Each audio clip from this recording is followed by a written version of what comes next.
There's ways nature balances itself without human interference. You know, the first one is only the best would be bred. So the reproduction system would quickly wean out the weaker links, the nervous dogs, the shy dogs, the anxious dogs, the dogs that are intolerant of pressure. They would quickly find themselves not being bred. So straight away, the next generation, the next will start to fulfill growth. You wouldn't get these extremely dominant dogs neither. They wouldn't be around. The balance would take over, nature would take over. Does that make sense? If you look at badgers, wild animal, fox, wild animal, are they all identical? Think about their characters. Are they all identical? We never see a badger just lose it, do we, and nail a human. When does that happen? We see it with dogs all the time. And dogs were bred for man and badgers weren't. So what the heck happened there then? Either breeding or human influence. So when humans get involved with nature, start to dabble with it, thinking we could do a better job than Mother Nature itself, that's when we get problems. i.e.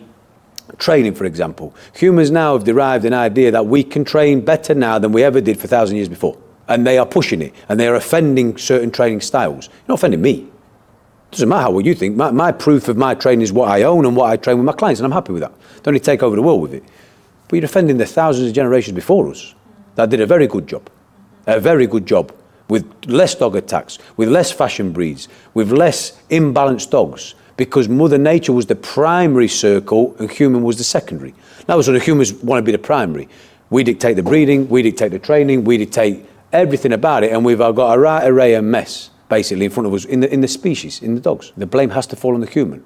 Has to. Because if we never got involved, look at wolves. Are they all the same? Yeah. Wherever you go in the world, wolves are the same. They live to survive. Look at dogs. We've got dog attacks left, right and centre. We've got dog fights left, right and centre. We've got so many imbalanced dogs now. It is actually scary. And then we've got the human on the other side saying, hold on, mate, I can cash in here. I can cash in. I'm a big vet here. I'm going to start supplying antidepressants to dogs and calming pills to dogs. I'm going to cash up. And then we've got that problem.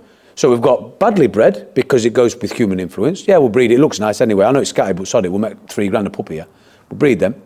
Then we've got bad training, thinking, you know what, I can keep these clients hanging on for a little longer here. I'll just keep treat training these guys and they'll be here till they get stuck. And then I'll just turn my phone off or just say, I can't help you, your dog's nuts. I'll send you to the vet. The vet goes, buzzing, I've got the dog in now, here's a load of pills, but you need them every single month. Or I say, I'll tell you what I do, mate, I'll say a slip lead, you fix your dog. Who's going to have the louder voice in the long run? Who's going to have the quiet? Me, obviously. I'm not the one that's making sense here. Or am I? Depends how you hear it. Depends how you take it. For me, human influence is destroying the dog as a species.